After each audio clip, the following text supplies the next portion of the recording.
Here's a quick video for everyone, how to use a snow brush without scratching up your paint. First tip I have here is just, I don't have gloves on, but if you got gloves on, just brush the snow off with your hand. Don't use the snow brush directly on your paint.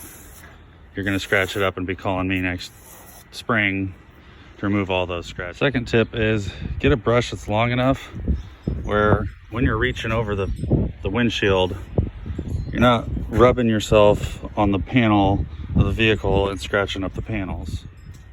When I use a snow brush, I just go directly on the glass. You're not gonna harm the plastic down here. Be mindful of these pillars and where they meet the glass.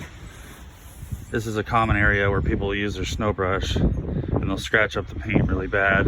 They'll take it, they'll hit their glass, and then they'll scratch up the pillars here.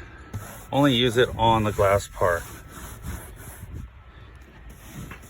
This is also a tip I do when I know it's gonna snow. I lift my windshield wipers up so they don't get frozen to the windshield. As the snow melts and freezes again to the vehicle. Now the other part of this is clearing the ice.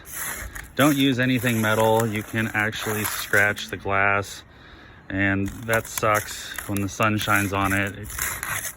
So just use a plastic piece.